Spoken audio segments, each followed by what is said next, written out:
നമസ്കാരം. എല്ലാവർക്കും smart stay അക്കാദമിയുടെ മറ്റൊരു ക്ലാസ്സിലേക്ക് സ്വാഗതം. എൻ്റെ പേര് റഫീഖ് എന്നാണ്. നമ്മൾ ഇന്നത്തെ ദിവസം എടുക്കാറുള്ള വിഷയം എന്ന് പറയുന്നത് SCERT പാഠപുസ്തകമാണ്. അതിൽ തന്നെ സോഷ്യൽ സയൻസ് ആണ് എന്ത് ചെയ്യുന്നത്, നമ്മൾ പഠിച്ചുകൊണ്ടിരിക്കുന്നത്. സോഷ്യൽ സയൻസിലെ നമ്മൾ എന്താണ് ഭാഗം 1, അതായത് ഹിസ്റ്ററിയുമായി ബന്ധപ്പെട്ടിട്ടുള്ള ഒരു ബുക്ക് എന്താണ് നമ്മൾ പഠിച്ചു കഴിഞ്ഞു. 2 പുസ്തകങ്ങൾ നമ്മൾ പഠിച്ചു കഴിഞ്ഞു. ഇനി നമ്മൾ സോഷ്യൽ സയൻസിന്റെ രണ്ടാമത്തെ ഭാഗമായിട്ടുള്ള ജോഗ്രഫിയിലേക്കാണ് എന്ത് ചെയ്യാൻ പോകുന്നത്, കിടക്കുവാനായിട്ട് പോകുന്നത്.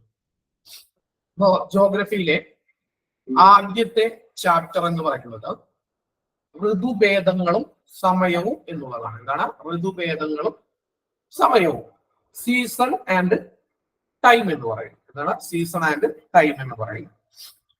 നിങ്ങൾക്ക് എല്ലാവർക്കും അറിയാം എന്താണ് ഋതുഭേദങ്ങൾ അല്ലെങ്കിൽ എന്താണ് സീസൺസ് എന്ന് പറയുന്നത്. നിങ്ങൾക്ക് എല്ലാവർക്കും അറിയാം എന്താണ്, നമുക്ക് ഓരോ 3 മാസങ്ങളിലും നമ്മളുടെ എന്താണ് കാലാവസ്ഥയിൽ ചില വ്യതിയാനങ്ങൾ ഉണ്ടാകും.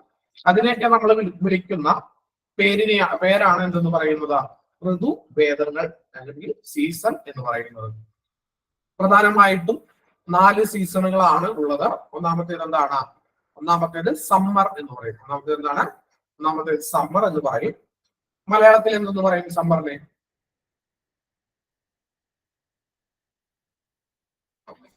ഉഷ്ണകാലം. ഉഷ്ണകാലം. അതിന്റെ ഒരു കൃത്യമായിട്ടുള്ള മലയാള പ്രയോഗം എന്ന് പറയുന്നത് ഗ്രീഷ്മകാലം എന്നാണ് അറിയപ്പെടുന്നത്. എന്താണ്, നമ്മൾ വേനൽക്കാലം എന്നൊക്കെ പറയുന്നതിന് എന്തെന്നാണ് അറിയപ്പെടുന്നത്, സമ്മറിനെ ഗ്രീഷ്മകാലം എന്നാണ് അറിയപ്പെടുന്നത്. രണ്ടാമത്തേത് എന്താണ്, രണ്ടാമത്തേത് ഓട്ടമൻ കാലമാണ്. അതെന്താണ്, അതിന് ഇംഗ്ലീഷിൽ എന്താണ് നമ്മൾ പറയുന്നത്,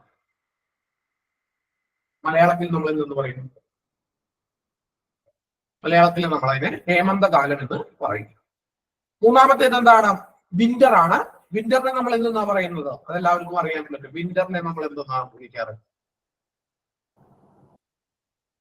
ശീതകാലം അല്ല, ശൈത്യകാലം എന്നാണ്. ശൈത്യകാലം എന്നൊക്കെയാണ് എന്ത് ചെയ്യുന്നത്, അതിനെ വിളിക്കുന്നത്. ഇനി അടുത്തത് സ്പ്രിംഗ് ആണ്. സ്പ്രിംഗ് എന്ന് പറഞ്ഞാൽ എന്താണ്, വസന്തകാലമാണ്. അതായത് പൂക്കളും ചെടികളും ഒക്കെ എന്താണ്, അതിന്റെ ഇലകളും പൂക്കളൊക്കെ ഇടുന്ന ആ ഒരു സമയത്തെയാണ് എന്തെന്ന് പറയുന്നത്, വസന്തകാലം എന്ന് പറയുന്നത്. ഈ ടേംസ് എന്ത് ചെയ്യണം, നമുക്ക് നമ്മുടെ മനസ്സിലുണ്ടാകണം. ഇങ്ങനെയൊക്കെയാണ് എന്തെന്ന് പറയുന്നത്, സീസൺ എന്ന് പറയുന്നത്. ഇനി നമ്മൾ നേരത്തെ പഠിച്ചിട്ടുള്ളതാണ് എങ്കിലും എന്താണ്, നമ്മള് എന്താണ് ലോങ്ങിറ്റ്യൂഡ് അല്ലെങ്കിൽ എന്താണ് ലാറ്റിറ്റ്യൂഡ് എന്നുള്ള കാര്യങ്ങൾ ഒരിക്കൽ കൂടി നോക്കിയതിനു ശേഷം, അതൊന്ന് കൃത്യമായി മനസ്സിലാക്കിയതിന് ശേഷം മാത്രമേ നമുക്ക് എന്ത് ചെയ്യാൻ പറ്റുള്ളൂ, ഈ ചാപ്റ്റർ കൂടുതലായിട്ട് പഠിക്കുവാനായിട്ട് സാധിക്കുകയുള്ളൂ. എന്താണ്, നമുക്ക് ഈ പറയുന്ന എന്താണ് അക്ഷാംശരേഖ, എന്താണ് രേഖാംശരേഖ, നിങ്ങൾ പലർക്കും അറിയാം. പക്ഷെ അത് നമുക്ക് ഒരിക്കൽ കൂടി ഓർമ്മിച്ചാൽ മാത്രമേ, ഈ ചാപ്റ്റർ സിമ്പിൾ ആയിട്ടുള്ള ചാപ്റ്ററാണ്. പക്ഷെ എന്താണ് അത് നമ്മൾ ഒരിക്കൽ കൂടി ഓർമ്മിച്ചാൽ മാത്രമേ നമുക്ക് എന്ത് ചെയ്യാൻ പറ്റുകയുള്ളൂ, നമുക്ക് ഈ ചാപ്റ്റർ എളുപ്പത്തിൽ പഠിക്കുവാനായിട്ട് സാധിക്കുകയുള്ളൂ. അതുകൊണ്ട് തന്നെ നമ്മൾ അതൊക്കെ എന്താണ് ഒരിക്കൽ കൂടി ഒന്ന് നോക്കുക. നമ്മൾ ഈ കാണുന്ന ചിത്രം വെച്ചിട്ടാണ് അത് പഠിക്കാനായിട്ട് പോകുന്നത്. അതായത് നിങ്ങൾക്ക് എല്ലാവർക്കും അറിയാം എന്താണ്, നമ്മളുടെ മാപ്പുകളിൽ എന്തുണ്ട്, നേരെയും അല്ലെങ്കിൽ തിരശ്ചീനമായിട്ടും എന്താണ് ചില സാങ്കല്പിക രേഖകൾ എന്ത് ചെയ്തിട്ടുണ്ട്, നമ്മൾ വരയ്ക്കാറുണ്ട്. എന്താണ്, ചില സാങ്കല്പിക രേഖകൾ എന്ത് ചെയ്യാറുണ്ട്, നമ്മൾ വരയ്ക്കാറുണ്ട്. നമ്മൾ മാപ്പുകളിൽ ഇങ്ങനെ നേരെ വരയ്ക്കുന്ന ആ വരയെ നമ്മൾ എന്തും പേരിലാണ് അറിയപ്പെടുന്നത്, അക്ഷാംശരേഖ. എന്താണ്, അക്ഷാംശരേഖ. അപ്പോ അതിന്റെ അതായത് ഈ അക്ഷാംശരേഖ ആദ്യം തുടങ്ങുന്നത് 0 ഡിഗ്രിയിൽ നിന്നാണ്. 0 ഡിഗ്രിയിൽ തുടങ്ങുന്ന, അതായത് ഭൂമി എന്ന് പറയുന്ന ആ ഗ്ലോബിനെ വളരെ കൃത്യമായിട്ട് 2ആയിട്ട് മുറിക്കുന്ന ആ അക്ഷാംശ രേഖയെ വിളിക്കുന്ന പേരെന്താണ്? അല്ലെങ്കിൽ 0 ഡിഗ്രി അക്ഷാംശ രേഖ അറിയപ്പെടുന്നത് എന്താണ്? ഭൂമധ്യരേഖ എന്നാണ്. ഭൂമധ്യരേഖ അല്ലെങ്കിൽ ഇക്വേറ്റർ എന്നാണ് എന്തെന്ന് അറിയപ്പെടുന്നത്? 0 ഡിഗ്രി അക്ഷാംശ രേഖ അറിയപ്പെടുന്നത്. ഇനി ഈ നേരെ വരയ്ക്കുന്നവരെ നമ്മൾ എന്തെന്നാ വിളിക്കുന്നത്? രേഖാംശ രേഖ എന്ന് വിളിക്കും. രേഖാംശ രേഖ എന്ന് വിളിക്കും. നമ്മളിവിടെ എന്താണ് അക്ഷാംശ രേഖയെ അടിസ്ഥാനപ്പെടുത്തിക്കൊണ്ടാണ് എന്ത് ചെയ്യുന്നത് കാര്യങ്ങൾ സംസാരിക്കാനായിട്ട് പോകുന്നത്. അപ്പൊ 0 ഡിഗ്രി അക്ഷാംശ രേഖയാണ് എന്തെന്ന് പറയുന്നത്? ഇക്വേറ്റർ അഥവാ ഭൂമധ്യരേഖ എന്ന് പറയുന്നത്. അപ്പൊ സ്വാഭാവികമായിട്ടും ഒരു പന്ത് എടുത്തിട്ട് നമ്മൾ അതിനെന്താണ് കൃത്യമായിട്ട് അതിന് നടുക്കൂടെ ഒരു ലൈൻ വരയ്ക്കുകയാണെങ്കിൽ എന്താണ് അതിനെ നമ്മൾ എന്തെന്ന് പറയും? അതിനെ നമ്മൾ ഭൂമധ്യരേഖ അല്ലെങ്കിൽ ഇക്വേറ്റർ എന്ന് പറയും. ഇനി മുകളിലുള്ള ഭാഗത്തെ നമ്മൾ എന്തെന്ന് വിളിക്കും? മുകളിലുള്ള ഭാഗത്തെ, അതായത് ഭൂമധ്യരേഖയ്ക്ക് മുകളിലുള്ള ഭാഗത്തെ എന്താണ്? ഉത്തരായന രേഖ എന്നാണോ? അല്ല, നമ്മൾ ഉത്തരാർദ്ധ ഗോളം എന്നാണ് വിളിക്കുന്നത്. ആ മൊത്തത്തിലുള്ള മേഖലയെ എന്ത് വിളിക്കുമെന്നാണ് ഞാൻ ചോദിച്ചത്. അതായത് ഒരു ബോളിനെ 2 കഷ്ണമാക്കിയാൽ അതിനൊരു മുകൾ ഭാഗവും ഉണ്ടാവും, താഴെ ഒരു ഭാഗവും ഉണ്ടാകും. ഇതിന്റെ മുകൾ ഭാഗത്തെ നമ്മൾ വിളിക്കുന്ന പേരെന്താണ്? ഉത്തരാർദ്ധ ഗോളം എന്നാണ്. നോർത്തേൺ ഹെമിസ്ഫിയർ എന്ന് വിളിക്കും, ഉത്തരാർദ്ധ ഗോളം എന്ന് വിളിക്കും. ഇനി താഴെയുള്ള ഭാഗത്തെ എന്താണ്? ദക്ഷിണാർദ്ധ ഗോളം എന്ന് വിളിക്കുന്നു. ഇനി നിങ്ങൾക്ക് എല്ലാം അറിയാം, ഭൂമധ്യരേഖയ്ക്ക് മുകളിലായിട്ട് നമ്മൾ എന്താണ് ഒരു 23 അര ഡിഗ്രിയിൽ എന്ത് വരയ്ക്കും? മറ്റൊരു രേഖ വരയ്ക്കും. ആ രേഖയെ എന്താണ് വിളിക്കുന്നത്? ട്രോപ്പിക് ഓഫ് ക്യാൻസർ, അല്ലെങ്കിൽ എന്താണ് മലയാളത്തിൽ നമ്മൾ എന്തെന്ന് വിളിക്കും? ഉത്തരായന രേഖ എന്ന് വിളിക്കും. ഈ കാണുന്നതാണ് എന്തെന്ന് പറയുന്നത്? ഉത്തരായന രേഖ എന്ന് പറയുന്നത്. ഇനി അതിനു മുകളിലായിട്ട് നമ്മൾ എന്താണ് വരയ്ക്കുന്ന, നമുക്ക് പഠിക്കേണ്ട പ്രധാനമായിട്ടുള്ള മറ്റൊരു അക്ഷാംശ രേഖയാണെന്ന് പറയുന്നത് ആർട്ടിക് വൃത്തം എന്ന് പറയുന്നത്. എന്താണ് ആർട്ടിക് വൃത്തം എന്ന് പറയുന്നത്? ഇനി അത് തന്നെ താഴേക്ക് വരികയാണെങ്കിൽ ഭൂമധ്യക്ക് താഴെയായിട്ട് ഒരുപാട് രേഖാംശ രേഖകൾ കടന്നു പോകുന്നുണ്ട്. അക്ഷാംശ രേഖകൾ കടന്നു പോകുന്നുണ്ട്. അതിൽ മറ്റൊരു പ്രധാനപ്പെട്ടതാണ് ഇതെന്ന് പറയുന്നത് ദക്ഷിണായന രേഖ എന്ന് പറയുന്നത്. അതിന്റെ ഇംഗ്ലീഷ് എന്താണ്? ട്രോപ്പിക് ഓഫ് ദക്ഷിണായന രേഖയുടെ ഇംഗ്ലീഷ്. ഉത്തരായന രേഖയുടെ ട്രോപ്പിക് ഓഫ് ക്യാൻസർ ആണ്. ദക്ഷിണായന രേഖയുടെ ഇംഗ്ലീഷ് എന്താണ്?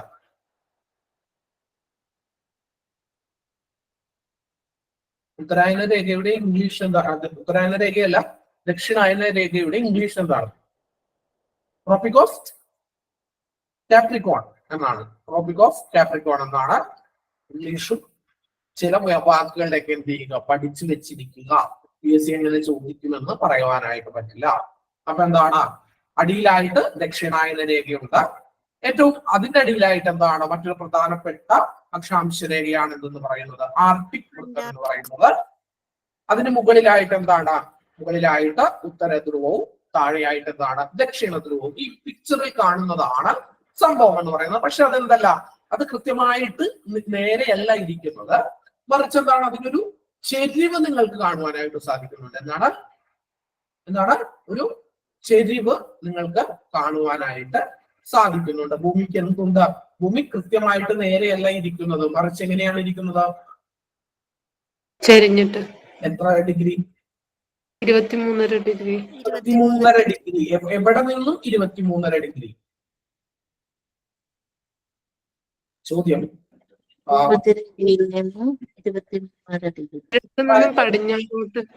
പരിക്രമണ തലത്തിൽ നിന്നും എത്ര ഡിഗ്രി ചെരിഞ്ഞാണ് ഭൂമി ഇരിക്കുന്നത് എന്നൊരു ചോദ്യം വന്നാൽ നിങ്ങൾ ഉത്തരം എന്തെഴുതും?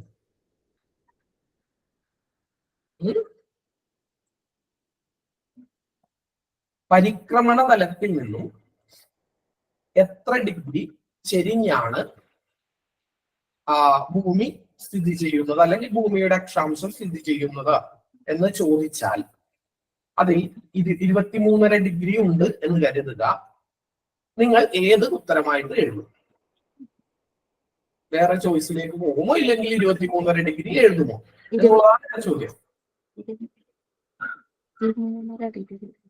23.5 ഡിഗ്രി നിങ്ങൾ എഴുതും. അത് തന്നെയാണ് നിങ്ങളിപ്പോ പറഞ്ഞു വരുന്നത്. ഇത് 23.5 കണ്ടാൽ നിങ്ങൾ അപ്പൊ തന്നെ എന്ത് ചെയ്യും? ചാടി എഴുതും. അങ്ങനെയല്ല.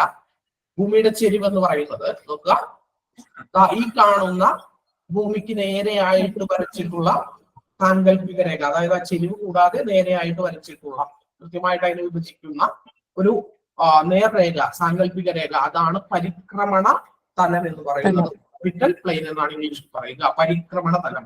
പരിക്രമണ തലത്തിൽ നിന്നും എത്ര ഡിഗ്രി ചെരിഞ്ഞാണ് ഇരിക്കുന്നത് എന്ന് ചോദിച്ചാൽ ഇവിടെ നിങ്ങൾ നോക്കുക, 66.5 ഡിഗ്രി ഭൂമി എന്ത് ചെയ്യുന്നതാ? സ്ഥിതി ചെയ്യുന്നത്. തിരിഞ്ഞാണ് 66.5 ഡിഗ്രിയാണ് ഭൂമി സ്ഥിതി ചെയ്യുന്നത്. മറ്റേതെന്താണ്? വെർട്ടിക്കൽ പ്ലെയിനിൽ നിന്നും, അതായത് ഒരു നേർരേഖ വരച്ചിട്ട് അതിൽ നിന്നും എത്ര തിരിഞ്ഞാണ് ഭൂമി ഇരിക്കുന്നത് എന്ന് ചോദ്യം വരികയാണെങ്കിൽ അതിന്റെ ഉത്തരം എന്താണ്? 23.5 ഡിഗ്രിയാണ്. വെറുതെ എന്താണ് കോമൺ ആയിട്ട് ഇതൊന്നും പറയാതെ, എന്താണ് പറയാതെ ഭൂമി എത്ര, അതിന്റെ അക്ഷാംശം എത്ര, അതിന്റെ എന്താണ് ആക്സിസ് പോയിന്റ് എത്ര തിരിഞ്ഞാണെങ്കിൽ എന്നൊന്ന് ചോദിച്ചാൽ നമ്മൾ എന്ത് ഉത്തരം എഴുതും?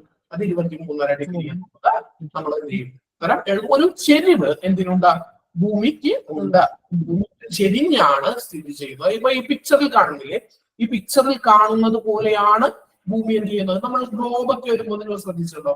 ഗ്ലോബുകൾക്ക് ഒരു ചെറിയ ചെരിവുണ്ടാവും. എക്സാക്ട് മുകളിലായിട്ടായിരിക്കില്ല ആ ഗ്ലോബിന്റെ എക്സാക്ട് മുകൾ ഭാഗത്തായിട്ടായിരിക്കില്ല എന്ന് പറയുന്നത് ഉത്തരധ്രുവം അടയാളപ്പെടുത്തിയിരിക്കുന്നത്. മറിച്ച് എങ്ങനെയായിരിക്കും?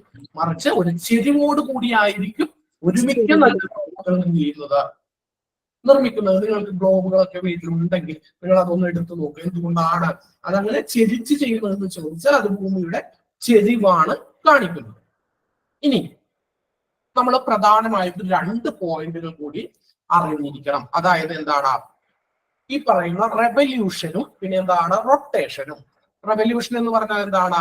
റെവല്യൂഷൻ എന്ന് പറഞ്ഞാൽ എന്താണ് മലയാളം? ഭ്രമണം. റെവല്യൂഷൻ എന്ന് പറഞ്ഞാൽ എന്താണ്? ഭ്രമണമാണോ? റൊട്ടേഷൻ ആണ് ഭ്രമണം. പരിക്രമണം. എന്താണ് പരിക്രമണം? പരിക്രമണം എന്താണ്? പരിക്രമണം എന്താണ് ഭ്രമണം? നിങ്ങൾക്ക് എല്ലാവർക്കും അറിയാവുന്ന സംഭവമാണ്. എന്താണ്? ഭൂമി എന്ത് ചെയ്യുന്നു? അതിന്റെ ഒരു സാങ്കല്പിക അച്ചുതണ്ടിനെ എന്ത് ചെയ്യുന്നു? ചുറ്റിക്കൊണ്ടിരിക്കുന്നു. ഇതിനെ പറയുന്ന പേര് എന്താണ്? ഭൂമി അതിന്റെ പരിക്രമണം. ഭ്രമണം. ഭൂമി സ്വയം കറങ്ങുന്നതാണ് എന്ന് പറയുന്നത് ഭ്രമണം എന്ന് പറയുന്നത്. അതിന്റെ അച്ചുതണ്ടിനെ ഇങ്ങനെ ചുറ്റിക്കൊണ്ടിരിക്കും. അച്ചുതണ്ട് എന്ന് പറയുമ്പോൾ ഇങ്ങനെ ഒരു സാധനം ഉണ്ട് എന്നൊന്നും നിങ്ങൾ കരുതരുത്. അങ്ങനെ ഒന്നും ഇല്ല. അത് സാങ്കല്പികമാണ്, നമുക്ക് മനസ്സിലാവുന്നതിന് വേണ്ടിയാണ്. അങ്ങനെ ഒരു കോലിന്റെ അകത്ത് കിടന്ന് ഇങ്ങനെ കറങ്ങുകയാണ് എന്ന് നിങ്ങൾ എന്ത് ചെയ്യരുത്? തെറ്റിദ്ധരിക്കരുത്. അങ്ങനെയില്ല. പക്ഷെ ആ ചെരിവ് എന്തിനുണ്ട്? ഭൂമിക്ക് ഉണ്ട് എന്നുള്ളത് നിങ്ങൾ മനസ്സിലാക്കണം. അപ്പൊ ആ സ്വന്തം അച്ചുതണ്ടിനെ എന്ത് ചെയ്യുന്നു? അച്ചുതണ്ടിൽ ഭൂമി തിരിയുന്നതിനെയാണ് നമ്മൾ എന്തെന്ന് പറയുന്നത്? ഭ്രമണം എന്ന് പറയുന്നത്. ഇതാണ് ഭ്രമണം എന്ന് പറയുന്നത്. സ്വന്തം അച്ചുതണ്ടിൽ ഭൂമി തിരിയുന്നതിനെ ഭ്രമണം എന്ന് പറയുന്നു. ഭൂമി ഇങ്ങനെ സ്വയം തിരിയുക മാത്രമാണോ ചെയ്യുന്നത്? ഭൂമി അല്ല. നിങ്ങൾക്ക് എല്ലാവരും ചെറിയ ക്ലാസ്സിൽ തുടങ്ങി പഠിച്ചിട്ടുണ്ട്. ഭൂമി സ്വയം കറങ്ങുന്നതിനോടൊപ്പം തന്നെ ഭൂമി എന്ത് ചെയ്യുന്നുണ്ട്? ഭൂമി എന്ത് ചെയ്യുന്നുണ്ട്? അത് സൂര്യനെയും ചുറ്റുന്നുണ്ട്. എന്നാണ് ഭൂമി സ്വയം കറങ്ങുന്നു. കറങ്ങുന്നതിന്റെ ഒപ്പം തന്നെ ഭൂമി എന്ത് ചെയ്യുന്നു? സൂര്യനെ ചുറ്റുന്നു. സൂര്യനെ ചുറ്റുന്നതിനെ നമ്മൾ പറയുന്ന പേരെന്താണ്? പരിക്രമണം. അതിനെയാണ് നമ്മൾ എന്ത് ചെയ്യുന്നത്? പരിക്രമണം എന്ന് പറയുന്നത്. ഇപ്പൊ നിങ്ങൾക്ക് ഭ്രമണവും പരിക്രമണവും എന്താണെന്ന് മനസ്സിലായില്ലേ? എല്ലാവർക്കും അറിയാവുന്നതാണ്. എങ്കിലും ചില ആളുകൾക്ക് അതിൽ കൺഫ്യൂഷൻ ഉണ്ട്. സ്വയം ചുറ്റുന്നതിനെ ഭ്രമണം, സൂര്യനെ ചുറ്റുന്നതിനെ എന്താണ്? പരിക്രമണം. നമ്മളുടെ നാട്ടിൽ എന്താണ്, അല്ലെങ്കിൽ നമ്മൾക്ക് എന്താണ് ദിനരാത്രങ്ങൾ അനുഭവപ്പെടുന്നതിന് കാരണമായിട്ടുള്ള ഭൗമ പ്രതിഭാസമാണ് എന്തെന്ന് പറയുന്നത്? എന്ന് പറയുന്നത് ഭ്രമണം എന്ന് പറയുന്നത്. ഭൂമി എത്ര മണിക്കൂറിലാണ് ഭൂമി ഭ്രമണം ചെയ്യുന്നത്? 24 അവേഴ്സിലാണ്. ഈ സമയത്താണ് രാത്രിയും പകലും ഉണ്ടാകുന്നത്. അപ്പോ രാത്രിയും പകലും അനുഭവപ്പെടുന്നതിന് കാരണമായിട്ടുള്ള ഭൗമ പ്രതിഭാസമാണ് എന്തെന്ന് പറയുന്നത് ഭ്രമണം എന്ന് പറയുന്നത്. ഇനി നമുക്ക് ഓരോ 3 മാസം കൂടുമ്പോഴും വ്യത്യസ്തമായിട്ടുള്ള കാലാവസ്ഥകൾ, കേരളത്തിന് അത് കൂടുതലായിട്ട് എഫക്ട് ചെയ്യുന്നില്ല. കാരണം എന്താണ്? കേരളം ഏകദേശം ഭൂമധ്യരേഖയ്ക്ക് അടുത്തായിട്ടൊക്കെ സ്ഥിതി ചെയ്യുന്ന ഒരു ഭൂപ്രദേശം ആയതുകൊണ്ടാണ് ക്ലൈമറ്റ് ചേഞ്ച് എന്നുള്ളത് വളരെ ഭീകരമായിട്ടുള്ള തോതിൽ കേരളം എന്ന് പറയുന്ന ഭൂപ്രദേശത്തെ എന്ത് ചെയ്യാത്തത്, ബാധിക്കാത്തത്. പക്ഷെ നമ്മൾ മുകളിലേക്ക് പോകുന്തോറും ക്ലൈമറ്റ് ചേഞ്ച് എന്നുള്ളത് എന്താണ്, വളരെ കൃത്യമായി 3 മാസങ്ങളിൽ അവിടെ എന്ത് ചെയ്യുന്നുണ്ട്, കൃത്യമായിട്ടല്ല ഏറെയോ കുറഞ്ഞു എന്താണ്, കൃത്യമായിട്ട് തന്നെ എന്താണ് ഈ പറയുന്ന ക്ലൈമറ്റ് സീസൺസ് എന്ത് ചെയ്യാറുണ്ട്, വരാറുണ്ട്. അപ്പോ ഈ സീസൺ ഉണ്ടാകുന്നതിന് കാരണമായിട്ടുള്ള പ്രതിഭാസം, ഭൗമ പ്രതിഭാസം അല്ലെങ്കിൽ ഭൂമിയുടെ പ്രതിഭാസമാണ് എന്ന് പറയുന്നത് പരിക്രമണം. പരിക്രമണം എന്ന് പറയുന്നത് ദിനരാത്രങ്ങൾ ഉണ്ടാകുന്നത് ഭ്രമണത്തിലൂടെയാണെങ്കിൽ സീസൺ എന്ന് പറയുന്നത് അല്ലെങ്കിൽ ഋതുഭേദങ്ങൾ എന്ന് പറയുന്നത് ഉണ്ടാകുന്നത് എന്തിലൂടെയാണ്? പരിക്രമണത്തിലൂടെയാണ്. ഇതാണ് എന്ത് ചെയ്യുന്നത്, നമുക്ക് അതിന്റെ ബേസിക് ആയിട്ട് എന്ത് ചെയ്യാനായിട്ടുള്ളത്, പഠിക്കുവാനായിട്ടുള്ളത്. നമ്മൾ ഇനി എന്ത് ചെയ്യാൻ പോവുകയാണ്, ചാപ്റ്ററിലേക്ക് കടക്കുവാനായിട്ട് പോവുകയാണ്. നിങ്ങൾക്ക് അംശരേഖകളിൽ എന്തെങ്കിലും ഡൗട്ട് ഉണ്ടെങ്കിൽ എന്ത് ചെയ്യുമ്പോൾ ചോദിക്കാം, അല്ലെങ്കിൽ നമുക്ക് എന്ത് ചെയ്യാം, മുന്നോട്ട് പോകാം.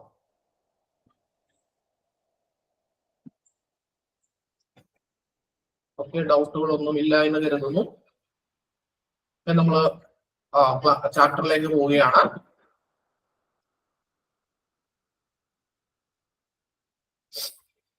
ഋതുഭേദങ്ങൾ എന്തുകൊണ്ട്? ഭൂമിയിൽ 2 അർദ്ധഗോളങ്ങളിലുമുള്ള വ്യത്യസ്ത പ്രദേശങ്ങളിൽ, 2 അർദ്ധഗോളം എന്ന് പറയുന്നത് നിങ്ങൾക്ക് മനസ്സിലായോ? 2 അർദ്ധഗോളം എന്ന് പറയുന്നത് എന്താണ്? ഉത്തരാർദ്ധഗോളവും ദക്ഷിണാർദ്ധഗോളവുമാണ്. ഇതിങ്ങനെ നേരെ കൃത്യമായിട്ട് നിൽക്കുകയാണെങ്കിൽ എന്ത് സംഭവിക്കും? സൂര്യപ്രകാശം എന്നുള്ളത് ഈ പറയുന്ന 2 അർദ്ധഗോളങ്ങളിലും എന്താണ്, ഏകദേശം സമാന്തരമായിട്ടുള്ള രീതിയിൽ ലഭിക്കും. ഈ സൂര്യപ്രകാശം ലഭിക്കുന്നതിന്റെ അളവിനെ അനുസരിച്ചാണ് ഉണ്ടാവുന്നത് നമുക്ക് ചൂട്, തണുപ്പ് മുതലായ കാര്യങ്ങൾ ഉണ്ടാവുന്നത്. ഭൂമി എക്സാക്ട് ഇങ്ങനെയാണ് നിൽക്കുന്നത് കൊണ്ട്, ഇങ്ങനെയാണ് നിന്നിരുന്നതെങ്കിൽ എന്താണ്, സൂര്യപ്രകാശം ഇങ്ങനെ എക്സാക്ട് ദക്ഷിണ ധ്രുവത്തിലും ഉത്തര ധ്രുവത്തിലും ദക്ഷിണ ധ്രുവത്തിലും ഏകദേശം കൃത്യമായിട്ടുള്ള അളവിൽ ലഭിക്കും. പക്ഷേ നിർഭാഗ്യവശാൽ ഭൂമിയുടെ കിടപ്പ് എന്ന് പറയുന്നത് എങ്ങനെയാണ്, ഇങ്ങനെയാണ്. ഇങ്ങനെയാകുമ്പോ ചില സമയങ്ങളിൽ ഇങ്ങനെയായിരിക്കും, ചില സമയങ്ങളിൽ ഇങ്ങനെയായിരിക്കും. മനസ്സിലാവുന്നുണ്ടോ? അത് മനസ്സിലാക്കാൻ വേണ്ടിയിട്ടുണ്ട്. ഇതൊക്കെ ശരിക്കും കുറെ മെറ്റീരിയലൊക്കെ വെച്ച് കാണിച്ചു തരുന്ന സംഭവമാണ്. അതിന് നമുക്ക് പറ്റാത്തത് കൊണ്ടാണ്. ചിലപ്പോ ഇങ്ങനെ ഇരിക്കും, ചിലപ്പോ ഇങ്ങനെ ആയിരിക്കും സൂര്യന് അഭിമുഖമായിട്ട് ഭൂമി വരിക. ഇത് ഇങ്ങനെ ഇരിക്കുമ്പോഴുള്ള പ്രത്യേകത എന്ന് പറഞ്ഞാൽ ഇതാണ് ഉത്തരാർദ്ധഗോളം, ഇവിടെയാണ് ദക്ഷിണാർദ്ധഗോളം. ഇത് ഏകദേശം സൂര്യന് കുറച്ചുകൂടി അടുത്തായിരിക്കും. സൂര്യപ്രകാശം കൂടുതൽ ലംബമായിട്ട് എന്താണ് ഇവിടെ പതിക്കും. ഈ പ്രദേശത്ത് എന്താണ് ചൂട് കൂടുതലായിരിക്കും. ഇവിടേക്ക് എന്താണ് ഡിസ്റ്റൻസ് കൂടുതലാണ്, അതിനനുസരിച്ച് എന്താണ് കൃത്യമായിട്ട് ലംബമായിട്ട് പതിക്കുകയില്ല. അപ്പൊ എന്ത് ചെയ്യും, ഇവിടെ സൂര്യപ്രകാശം കുറച്ച് വീഴും. അതായത് ദക്ഷിണാർദ്ധഗോളത്തിൽ സൂര്യപ്രകാശം കുറച്ചായിരിക്കും ലഭിക്കുക, ഉത്തരാർദ്ധഗോളത്തിൽ എന്താണ് കൂടുതൽ ലഭിക്കും. അത് തന്നെ തിരിച്ചിങ്ങനെ വരുമ്പോൾ എന്ത് സംഭവിക്കും, മുകളിൽ കുറവ് ലഭിക്കും, താഴെ കൂടുതൽ വരും. ഇതാണ് നമുക്ക് ചില കാലയളവുകളിൽ ദിനരാത്രങ്ങൾ കൂടിയും കുറഞ്ഞുമൊക്കെ അനുഭവപ്പെടുന്നതിന്റെ പ്രധാനപ്പെട്ട കാരണം. അതായത് ചില സമയങ്ങളിൽ നമുക്ക് എന്തായിരിക്കും, പകൽ കൂടുതലുള്ളത് പോലെ നിങ്ങൾക്ക് അനുഭവപ്പെടാറുണ്ടോ? അനുഭവപ്പെടാറില്ല. നിങ്ങൾക്ക് പകൽ കൂടുന്നത് പോലെ നിങ്ങൾക്ക് അനുഭവപ്പെടാറില്ലേ? എനിക്ക് അനുഭവപ്പെടാറുണ്ട് കേട്ടോ. അതുപോലെ രാത്രി കൂടുന്നതായിട്ട് നമുക്ക് അനുഭവപ്പെടും.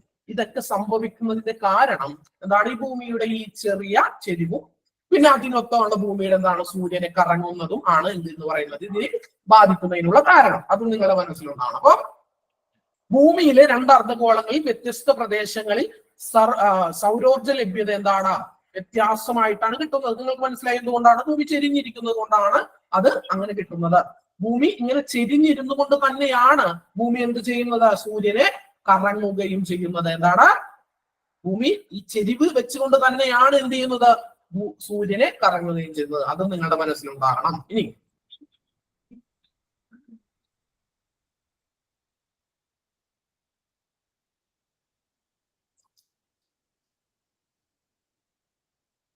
നോക്കുക,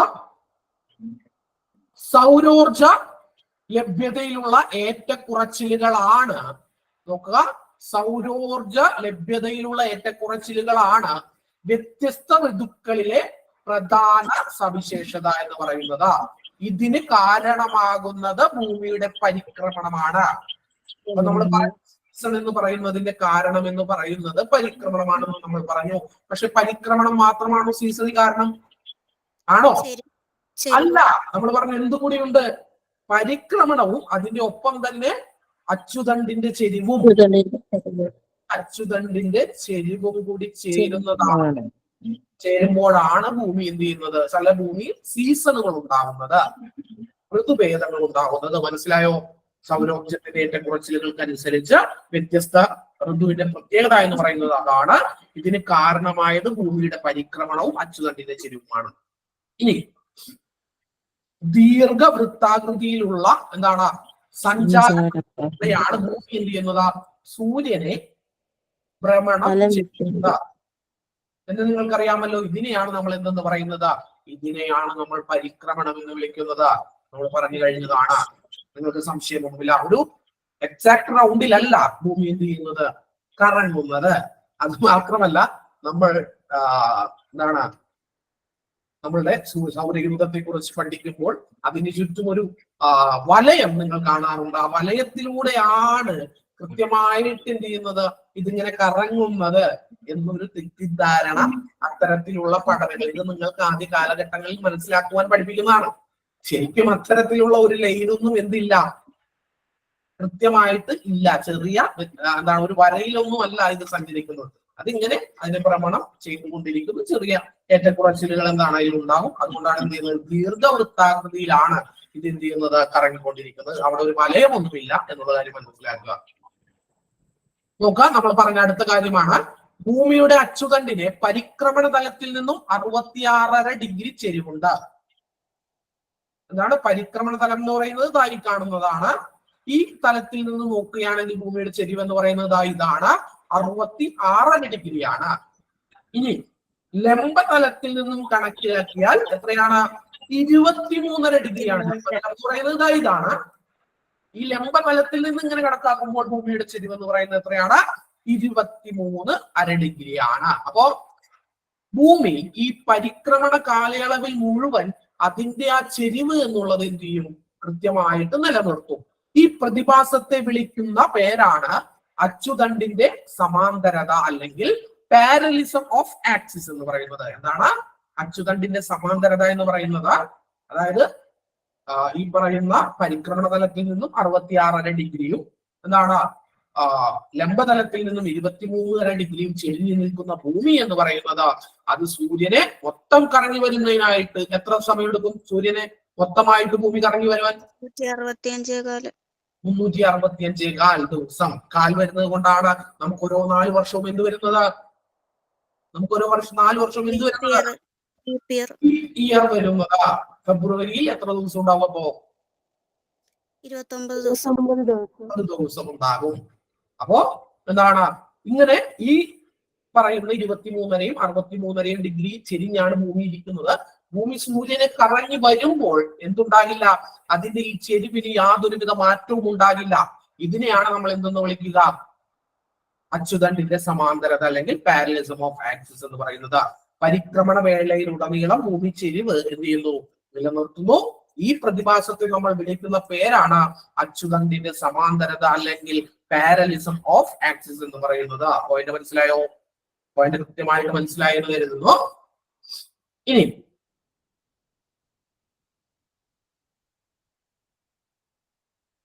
നോക്കുക, ഒരു പരിക്രമണ കാലയളവിൽ ഭൂമി എന്താണ്? സൂര്യനിൽ നിന്നുള്ള അകലത്തിൽ എന്താണ്? നിരന്തരം മാറ്റം ഉണ്ടാകും. ഒരു എന്താണ് വൃത്താകൃതിയിൽ കറങ്ങുമ്പോൾ ഭൂമിക്ക് എന്താണ്? സൂര്യനിൽ നിന്നുള്ള എന്താണ്? ദൂരത്തിൽ എന്താണ്? ചില മാറ്റങ്ങൾ ഉണ്ടാകും. എക്സാക്ട് റൗണ്ടിലല്ല കറങ്ങുന്നത്. ഒരു ദീർഘവൃത്താകൃതിയിൽ കറങ്ങുന്നത് കൊണ്ട് എന്താണ്? അതിന് സൂര്യനിൽ നിന്ന് എന്തുണ്ടാകും? അകലം കൂടുകയും കുറയുകയും ഒക്കെ ചെയ്യും. അപ്പോ ഭൂമി സൂര്യനോട് ഏറ്റവും അടുത്തു വരുന്ന ദിവസവും ഏറ്റവും അകന്നു പോകുന്ന ദിവസവുമാണ് എന്തെന്ന് പറയുന്നത് നിങ്ങൾ ഈ ചിത്രത്തിൽ കാണുന്നത്.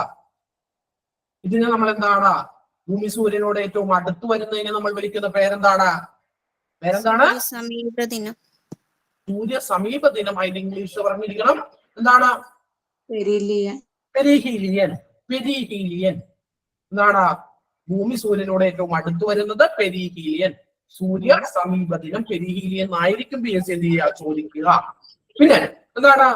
സൂര്യവിദൂര ദിനം. സൂര്യൻ അകന്നു നിൽക്കുന്നത് എന്താണ്? വിദൂര ദിനം. വിദൂര ദിനം. അതിനെ നമ്മൾ എന്തെന്ന് പറയും ഇംഗ്ലീഷിൽ? അഫീലിയൻ. എന്നും നമ്മൾ എന്ത് ചെയ്തു വിളിക്കുന്നു. അപ്പൊ അതിന് മനസ്സിലായോ? ഇങ്ങനെ ആ പടം നിങ്ങൾ ശ്രദ്ധിക്കുക. പടം നോക്കിയാൽ തന്നെ നിങ്ങൾക്ക് എന്താണ് മനസ്സിലാകും. എന്താണ് നോക്ക, ഇവിടെ നിന്നുള്ള ദൂരവും ഇവിടെ നിന്നുള്ള ദൂരവും എന്താണ് വ്യത്യസ്തമാണ്. ഈ ലെഫ്റ്റ് സൈഡിൽ നിങ്ങൾ ചിത്രത്തിൽ കാണുന്ന ആ ഭൂമി എന്ന് പറയുന്നത് കറക്കത്തിനിടത്തിൽ സൂര്യനോട് എന്താണ് ഏറ്റവും അടുത്ത് വരികയാണ്. മറ്റേതെന്താണ്? സൂര്യനോട് റൈറ്റ് സൈഡിൽ കാണുന്ന ഭൂമി എന്ന് പറയുന്നത് എന്താണ്? അകന്ന് പോവുകയാണ് ചെയ്യുന്നത്. ഇനി ഈ ഭൂമി ഏറ്റവും അടുത്ത് വരുന്ന ദിവസം ഏതാണ്? ഭൂമി അടുത്ത് വരുന്ന ദിവസം ഏതാണ്? ജനുവരി 3 ഏറ്റവും അകന്നു പോകുന്ന ദിവസം ഏതാണ്? ജൂലൈ 4 തീയതിയാണ്. ജൂലൈ 4 തീയതിയാണ് ഏറ്റവും അടുത്ത് വരുന്നത്. ജനുവരി 3. ഏറ്റവും അകന്ന് നിൽക്കുന്നത് എന്താണ്? ഏറ്റവും അകന്ന് നിൽക്കുന്നത് ജൂലൈ 4 തീയതിയുമാണ്.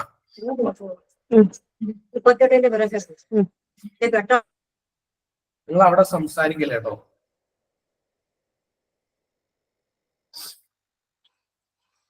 ഒരു മിനിറ്റ് ഒന്ന് പോകണം.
നോക്കുക, ഈ അച്ചുതണ്ടിന്റെ സമാന്തരത എന്ന് പറഞ്ഞ സംഭവമാണ് നിങ്ങൾ എന്ത് ചെയ്യുന്നത് ഈ ചിത്രത്തിൽ കാണുന്നത്. ഈ അച്ചുതണ്ടിന്റെ ചെരിവ് പരിക്രമണ വേളയിലുടനീളം എന്ത് ചെയ്യുന്നു? ഒരുപോലെ നിലനിർത്തുന്നതിനാൽ എന്താണ്? സൂര്യന്റെ ആപേക്ഷിക സ്ഥാനം ഉത്തരായന രേഖയ്ക്ക് 23.5 ഡിഗ്രി വടക്കും എന്താണ് ദക്ഷിണായന രേഖയ്ക്ക് 23.5 ഇടയിലും എന്ത് ചെയ്യുന്നു? മാറിക്കൊണ്ടിരിക്കുന്നു. ഇതിനെയാണ് എന്തെന്ന് പറയുന്നത്? ഇതാണ് സൂര്യന്റെ അയനം അല്ലെങ്കിൽ എന്താണ് apparent movement of the sun എന്ന് വിളിക്കുന്നത്. എന്താണ്? അപ്പൊ നമ്മൾ പറഞ്ഞ എന്താണ്? അച്ചുതണ്ടിന്റെ ചെരിവ് പരിക്രമണ വേളയിലുടനീളം എന്ത് ചെയ്യും? ഒരുപോലെ നിലനിർത്തും.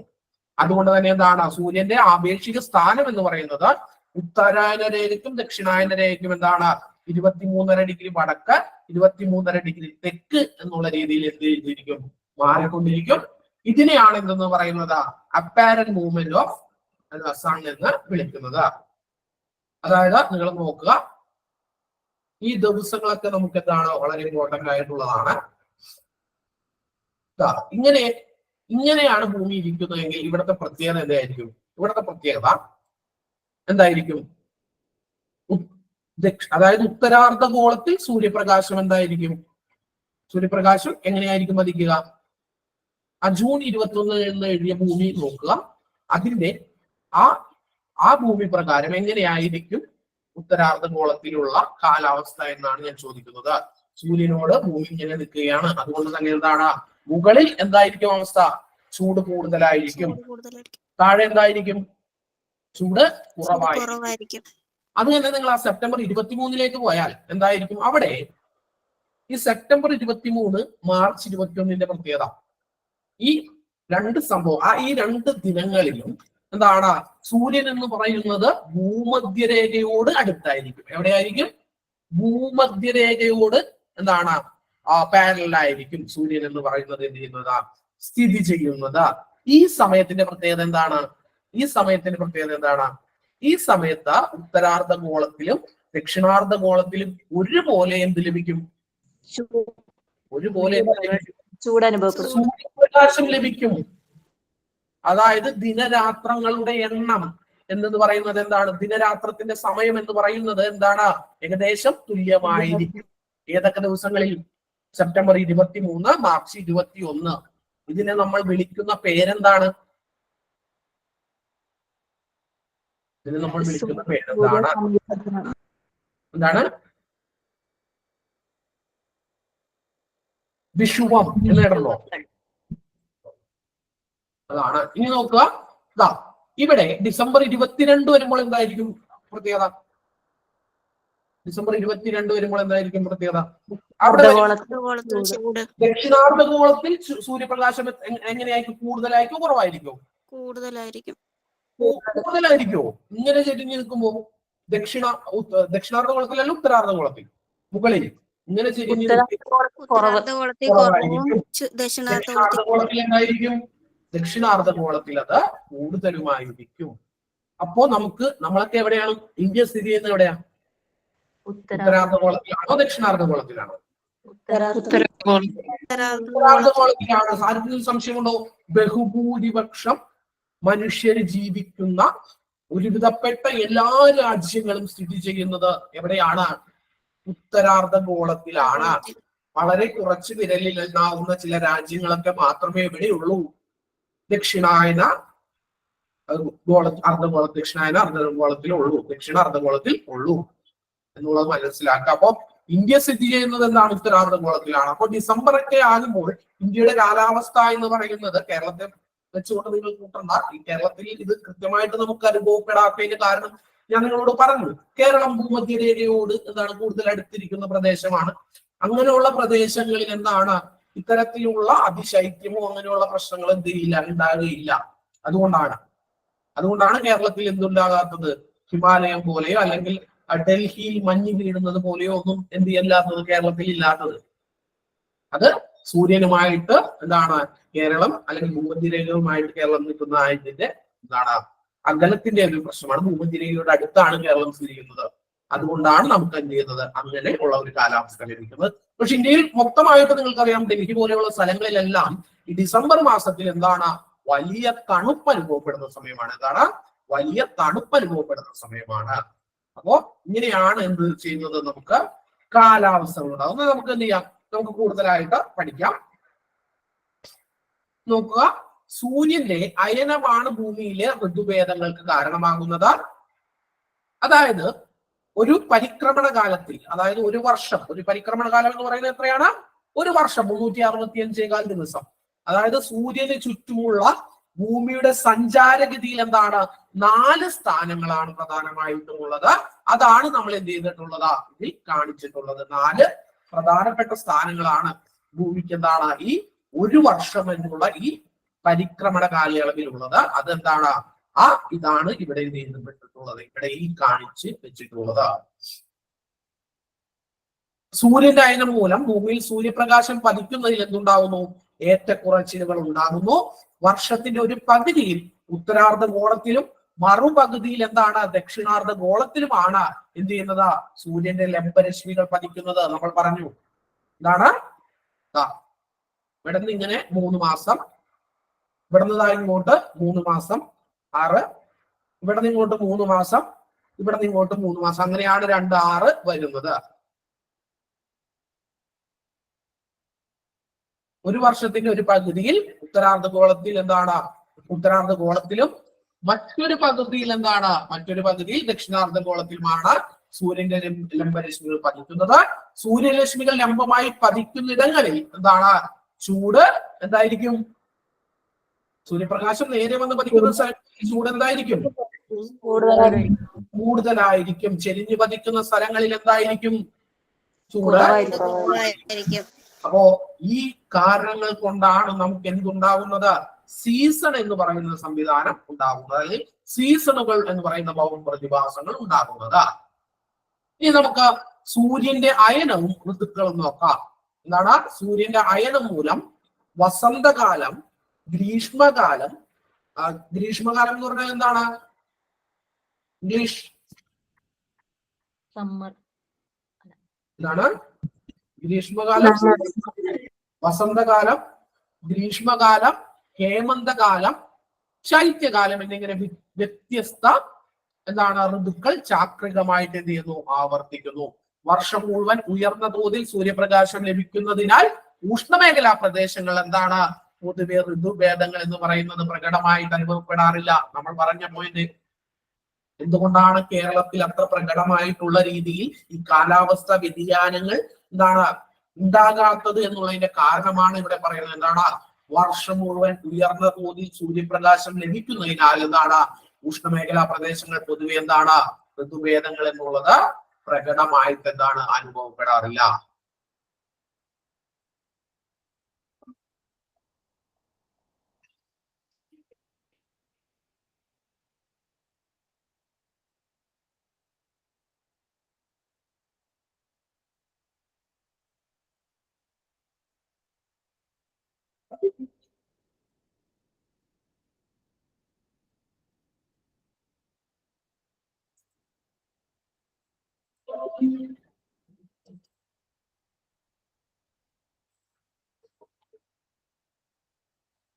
ഒരു മിനിറ്റ്.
PDF റീഡ് ആവുന്നില്ല, നോക്കട്ടെ.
ഓക്കെ. സൂര്യന്റെ അയനവും ഋതുക്കളും. സൂര്യന്റെ അയനം മൂലം വസന്തകാലം, ഗ്രീഷ്മകാലം, ഹേമന്തകാലം, ശൈത്യകാലം എന്നിങ്ങനെ എന്താണ് വ്യത്യസ്തമായിട്ടുള്ള ഋതുക്കൾ ചാക്രികമായിട്ട് പ്രവർത്തിക്കുന്നു. വർഷം മുഴുവൻ എന്താണ് ഉയർന്ന തോതിൽ സൂര്യപ്രകാശം ലഭിക്കുന്നതിനാൽ എന്താണ് ഉഷ്ണമേഖലാ പ്രദേശങ്ങളിൽ പൊതുവെ ഋതുഭേദങ്ങൾ പ്രകടമാകാറില്ല. അതാണ് നമ്മൾ എന്ത് ചെയ്യുന്നത് പറഞ്ഞത്. മിതോഷ്ണ മേഖലാ പ്രദേശങ്ങൾ അഥവാ മധ്യ അക്ഷാംശ രേഖയിലാണ് എല്ലാ ഋതുക്കളുടെയും സവിശേഷതകൾ എന്ത് ചെയ്യപ്പെടുന്നത് പ്രത്യേകമായിട്ട് കാണുന്നത്. സൂര്യൻ ഭൂമധ്യരേഖയ്ക്ക് മുകളിലായിരിക്കുമ്പോൾ എന്താണ് ഉത്തരാർദ്ധഗോളത്തിലും ദക്ഷിണാർദ്ധഗോളത്തിലും എന്താണ് തുല്യ അളവിൽ സൂര്യപ്രകാശം ലഭിക്കുന്നു. നമ്മളിവിടെ പറഞ്ഞു ഏതാണ് സെപ്റ്റംബർ 23, മാർച്ച് 21. ഈ കാലഘട്ടത്തിൽ നമുക്ക് എന്ത് ലഭിക്കുന്നു? ഏകദേശം ഭൂമധ്യരേഖയോട് സൂര്യൻ അടുത്തായിരിക്കും. അതുകൊണ്ട് തുല്യമായിട്ടുള്ള അളവിൽ എന്ത് ലഭിക്കും? ഉത്തരാർദ്ധഗോളത്തിലും ദക്ഷിണാർദ്ധഗോളത്തിലും സൂര്യപ്രകാശം ലഭിക്കും. പരിക്രമണ വേളയിൽ സൂര്യന്റെ ആപേക്ഷിക സ്ഥാനം ഭൂമധ്യരേഖയ്ക്ക് മുകളിൽ എത്തുന്നത് എന്നാണ് മാർച്ച് 21, സെപ്റ്റംബർ 23 എന്നീ ദിനങ്ങളിലാണ്. അതുകൊണ്ട് ഈ ദിനങ്ങളിൽ 2 അർദ്ധഗോളങ്ങളിലും രാത്രിയുടെയും പകലിന്റെയും ദൈർഘ്യം എന്ന് പറയുന്നത് ഇതാണ് തുല്യമായിരിക്കും. ഈ ദിനങ്ങളെ സമരാത്ര ദിനങ്ങൾ അഥവാ വിഷുവങ്ങൾ, ഇക്വിനോക്സസ് എന്ന് വിളിക്കുന്നു. നമ്മൾ പറഞ്ഞതാണ് എന്താണ് സമരാത്ര ദിനങ്ങൾ എന്ന് പറയുന്നത്. സൂര്യൻ ഭൂമധ്യരേഖയോട് അടുത്ത് വരുന്നു. ഈ ദിവസങ്ങളിൽ എന്ത് സംഭവിക്കുന്നു? ദിവസങ്ങളിൽ പകല് രാത്രി, പകലും രാത്രിയുമല്ല എന്താണ് ഉത്തരാർദ്ധഗോളത്തിലും ദക്ഷിണാർദ്ധഗോളത്തിലും ഏകദേശം തുല്യമായിട്ടുള്ള അളവിൽ എന്ത് ചെയ്യുന്നു ലഭിക്കുന്നു. അതുപോലെ തന്നെ എന്താണ് സൂര്യപ്രകാശം ലഭിക്കുന്നത് കൊണ്ട് രാത്രിയുടെയും പകലിന്റെയും ദൈർഘ്യം എന്ന് പറയുന്നത് തുല്യമായിരിക്കും. ഈ ദിനങ്ങളെ നമ്മൾ എന്തെന്ന് വിളിക്കുന്നു? സമരാത്ര ദിനങ്ങൾ അഥവാ വിഷുവങ്ങൾ, ഇക്വിനോക്സസ് എന്ന് വിളിക്കുന്നു. ഏതൊക്കെയാണ് ദിനങ്ങൾ? March 21, September 23. നോക്കുക, മാർച്ച് 21 മുതൽ ഭൂമധ്യരേഖയിൽ നിന്നും വടക്കോട്ട് അയനം ചെയ്ത് ജൂൺ 21 സൂര്യൻ എന്താണ് ഉത്തരായന രേഖയ്ക്ക് 23.5 ഡിഗ്രി വടക്ക് മുകളിൽ എത്തുന്നു. ഈ ദിനങ്ങൾ എന്താണ് ഉത്തരാർദ്ധഗോളങ്ങളിൽ ഗ്രീഷ്മ അയനാന്തിരം എന്ന് വിളിക്കുന്നു. ഉത്തരാർദ്ധഗോളത്തിൽ ഏറ്റവും ദൈർഘ്യമുള്ള പകലും ഏറ്റവും ഹ്രസ്വമായിട്ടുള്ള രാത്രിയും അനുഭവപ്പെടുന്നത് ഈ ദിനങ്ങളിലാണ്. വേറെ ഒന്നുമില്ല. അതായത് നമുക്ക് ആ ചിത്രം കണ്ടു കഴിഞ്ഞാൽ ഇത് കുറച്ചും കൂടി വ്യക്തമായിട്ട് മനസ്സിലാവും. അതായത് ഈ മാർച്ച് 21 മുതൽ ഈ ജൂൺ 21 വരെയുള്ള സഞ്ചാരമുണ്ടല്ലോ, 3 മാസത്തെ ഭൂമിയുടെ സൂര്യനെ ചുറ്റിയിട്ടുള്ള സഞ്ചാരം, ഇതിനെ പറയുന്ന പേരാണ് എന്തെന്ന് പറയുന്നത് എന്താണ്? ഗ്രീഷ്മ അയനാന്ത ദിനം എന്ന് പറയുന്നത്. എന്താണ്? ഗ്രീഷ്മ അയനാന്ത ദിനം. ഈ സമയങ്ങളുടെ പ്രത്യേകത എന്ന് പറയുന്നത് ഈ സമയത്ത് എന്തായിരിക്കും? ഉത്തരാർദ്ധഗോളത്തിൽ ഏറ്റവും ദൈർഘ്യമുള്ള പകൽ, അതായത് നമ്മൾ പറഞ്ഞു ഭൂമി എങ്ങനെയാണ് ഇരിക്കുന്നത്, ഉത്തരാർദ്ധഗോളം എവിടെയാണ്, ഇവിടെ എന്താണ് ഏറ്റവും കൂടുതൽ സൂര്യപ്രകാശം അടിക്കുന്നു, അതുകൊണ്ട് ഇവിടെ ഏറ്റവും കൂടുതൽ പകൽ ഉണ്ടാകും. രാത്രിയുടെ അളവ് എന്ന് പറയുന്നത് എന്തായിരിക്കും? ഹ്രസ്വമായിട്ടും എന്താണ് എത്തിച്ചേരുന്നു. ഇനി മാർച്ച് 21 മുതൽ ജൂൺ 21 വരെ ഉത്തരാർദ്ധഗോളത്തിൽ എന്താണ് പൊതുവെ വസന്തകാലമായിരിക്കും. എന്താണ്? വസന്തകാലം, അതായത് സ്പ്രിംഗ് സീസൺ. എന്താണ്?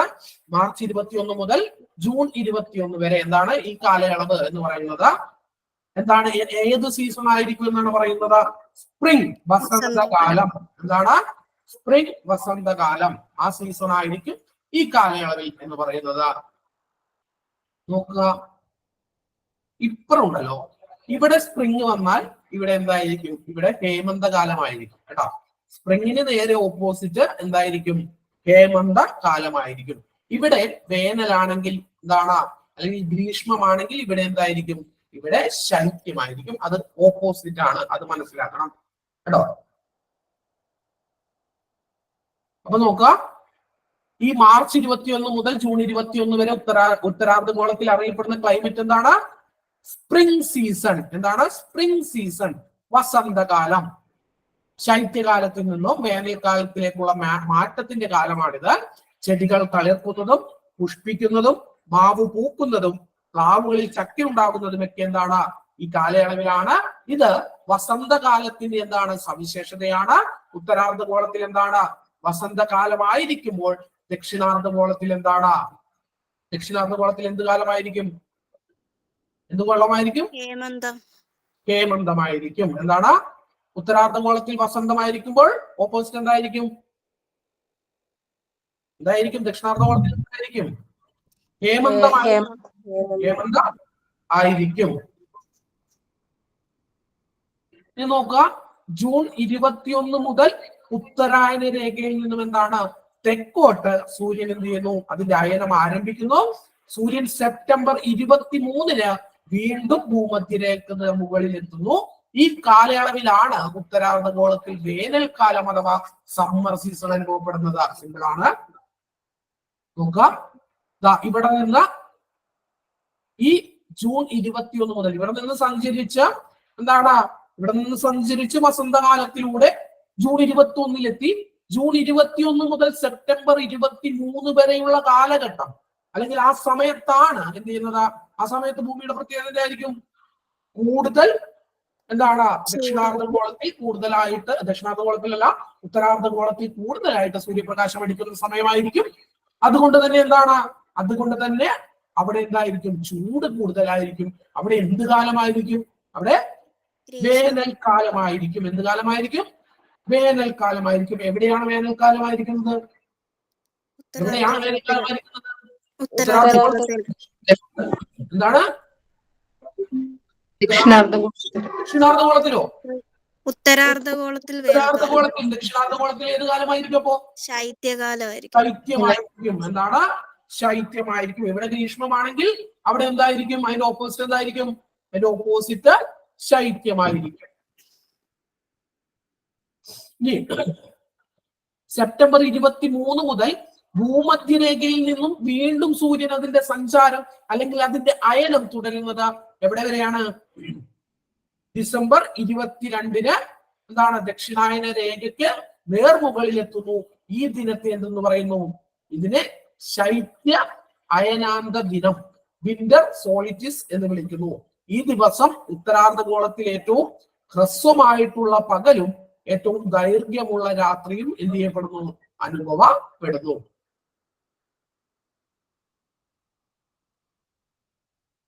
ഇതാണ് കാലഘട്ടം എന്ന് പറയുന്നത്. ഇങ്ങോട്ട് സെപ്റ്റംബർ 23 വരെ ഡിസംബർ 22 വരെ എന്ത് ചെയ്യുന്നു? സഞ്ചരിക്കുന്നു.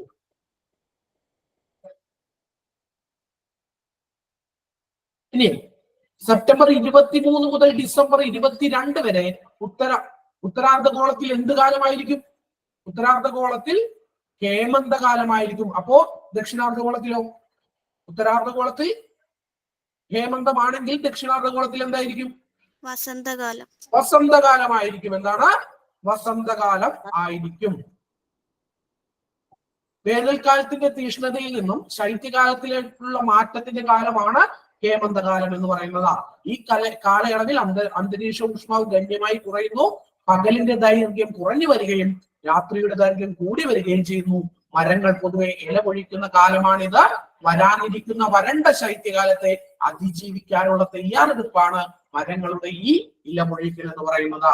ഡിസംബർ 22 ദക്ഷിണായന രേഖയിൽ നിന്നും വടക്കോട്ട് അയനം ആരംഭിച്ച് സൂര്യനെ കൊണ്ടുവരും. മാർച്ച് 21 വീണ്ടും ഭൂമധ്യരേഖയുടെ നേർമുകളിൽ എത്തുന്നു. ഈ കാലയളവ് ഉത്തരാർദ്ധഗോളത്തിൽ എന്ത് കാലഘട്ടമായിരിക്കും? ഉത്തരാർദ്ധഗോളത്തിൽ എന്ത് കാലഘട്ടമായിരിക്കും? കാലഘട്ടമായിരിക്കും. അപ്പോ ദക്ഷിണാർദ്ധഗോളത്തിൽ എന്തായിരിക്കും? വേനൽക്കാലം.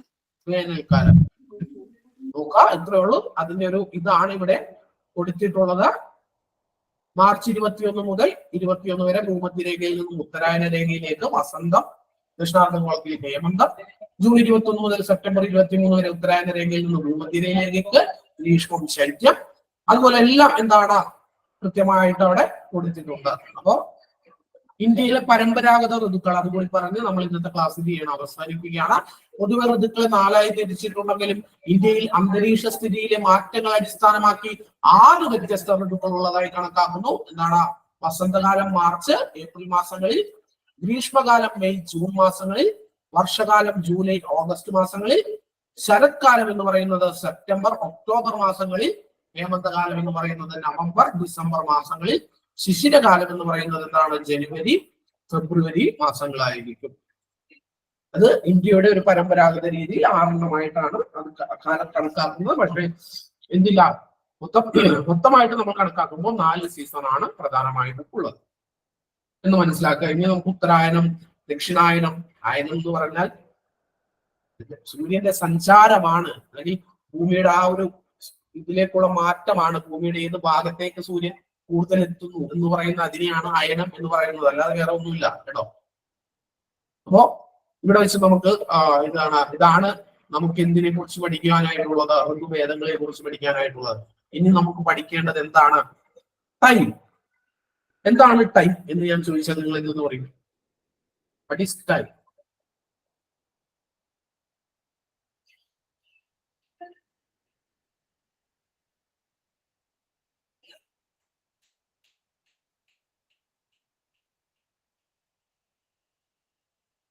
ഉത്തരം പറയൂ. What is time? എന്താണ് സമയം?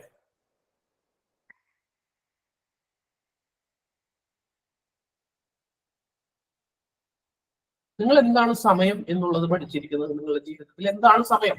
നിങ്ങൾക്ക് അറിയാവുന്നത് പറയൂ. ഭൂമിയുടെ ഭ്രമണം മൂലം ഉണ്ടാവും. അതാണ് ടൈം. സൂര്യന്റെ സൂര്യന്റെ ഡിസ്റ്റൻസ് അനുസരിച്ച് നിഴല് സൂര്യന്റെ ഡിസ്റ്റൻസ് അനുസരിച്ച് നിഴല്. ടൈം എന്ന് പറഞ്ഞാൽ യഥാർത്ഥമായിട്ട് ടൈം എന്ന് പറയുന്നത് എന്താണ്? ഒരു കോൺസ്റ്റന്റ് ആയിട്ടുള്ള സംഭവമാണോ ടൈം? കൃത്യമാണോ ടൈം എന്ന് പറയുന്നത്?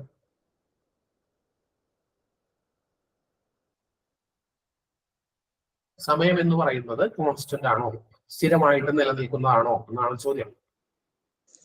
അല്ല, മാറിക്കൊണ്ടിരിക്കുന്നു. ആപേക്ഷികമാണ്. ഐൻസ്റ്റീൻ അങ്ങനെയാണ് പറയുന്നത്. എന്താണ് ടൈം എന്ന് പറയുന്നത്? ആപേക്ഷികമാണ്. നമ്മൾ നിൽക്കുന്ന സ്ഥലം ഇതനുസരിച്ച് സമയം എന്ന് പറയുന്നത് എന്താണ്? മാറിക്കൊണ്ടിരിക്കുന്നു. സമയം മാത്രമല്ല, സ്പേസും എല്ലാം എന്ത് ചെയ്യുന്നത്? മാറിക്കൊണ്ടിരിക്കുന്നു എന്നുള്ളതാണ് അദ്ദേഹത്തിന്റെ എന്നിട്ട് പറയുന്നത്. ആപേക്ഷിക സിദ്ധാന്തവുമായി ബന്ധപ്പെട്ടിട്ടുള്ള കാര്യങ്ങൾ എന്ന് പറയുന്നത്. അപ്പോ സമയം എന്ന് പറയുന്നത് നമുക്ക് വളരെ ചുരുക്കി ഇങ്ങനെ പറയാം. പ്രകാശം 3 ലക്ഷം ദൂരം സഞ്ചരിക്കാനെടുക്കുന്ന ആ ഗ്യാപ്പിനെയാണ് നമ്മൾ എന്ന് പറയുന്നത് 1 മിനിറ്റ് എന്ന് പറയുന്നത്. അതാണ് ടൈം. സൂര്യൻ അല്ലെങ്കിൽ പ്രകാശം സഞ്ചരിക്കുന്ന ദൂരത്തെ അടിസ്ഥാനപ്പെടുത്തിയാണ് എന്ത് കണക്കാക്കുന്നത്? സമയം കണക്കാക്കുന്നത്. പക്ഷെ നമ്മൾ കണക്കാക്കുന്നത് അങ്ങനെയല്ല കേട്ടോ. നമ്മൾ നമ്മുടേതായിട്ടുള്ള ആവശ്യങ്ങൾക്ക് വേണ്ടിയിട്ടാണ് എന്ത് ചെയ്യുന്നത്? ടൈം സോണുകളായിട്ട് തിരിച്ച് എന്താണ് ടൈമൊക്കെ എന്ത് ചെയ്യുന്നത്? അങ്ങനെയല്ല. അത് മറ്റൊരു പർപ്പസ് ആണ്. ടൈം എന്ന് പറയുന്നത് യഥാർത്ഥമായിട്ട് നമ്മൾ പറഞ്ഞില്ലേ, എന്താണ്, ഒരു സെക്കൻഡിൽ പ്രകാശം 3 ലക്ഷം ദൂരം സഞ്ചരിക്കും. ശരിക്കും അങ്ങനെയല്ല. 3 ലക്ഷം ദൂരപ്രകാശം സഞ്ചരിക്കാൻ എടുക്കുന്ന ആ കാലയളവ് എത്രയാണോ അതിനെയാണ് ഒരു സെക്കൻഡ് എന്ന് വിളിക്കുക. ഒരു സെക്കൻഡിൽ സൂര്യപ്രകാശം അല്ലെങ്കിൽ പ്രകാശം 3 ലക്ഷം സഞ്ചരിക്കും എന്നല്ല അതിന്റെ കറക്റ്റ് ആയിട്ടുള്ള ഡെഫിനിഷൻ. അതായത് പ്രകാശം ആ 3 ലക്ഷം കിലോമീറ്റർ കവർ ചെയ്യാൻ എടുക്കുന്ന ഗ്യാപ്പ്, അതിനെയാണ് നമ്മൾ എന്ന് വിളിക്കുക, ടൈം എന്ന് വിളിക്കുക. അത്രയേ ഉള്ളൂ. സമയം ഭയങ്കര വിഷയമാണ്. നമുക്ക് ചർച്ച ചെയ്യാനും സംസാരിക്കാനും ഉള്ള വലിയൊരു വിഷയമാണ് ടൈം. പക്ഷെ നമുക്ക് അതിനിവിടെ സമയമില്ലാത്തത് കൊണ്ട് നമ്മൾ എന്താണ് അതിന് ഇതിലുള്ള കാര്യങ്ങളെ കുറിച്ച് തന്നെ എന്താണ് നമ്മൾ അടുത്ത ദിവസങ്ങളിൽ ഇതിൽ പറഞ്ഞിരിക്കുന്ന ടൈമിന്റെ കാര്യങ്ങളെ കുറിച്ച് നമ്മൾ പഠിക്കുന്നതായിരിക്കും. അപ്പോ ഇതോടുകൂടി ഈ ക്ലാസ് നമ്മൾ അവസാനിപ്പിക്കുകയാണ്. എല്ലാവർക്കും നന്ദി, നമസ്കാരം. Thank you. Thank you sir.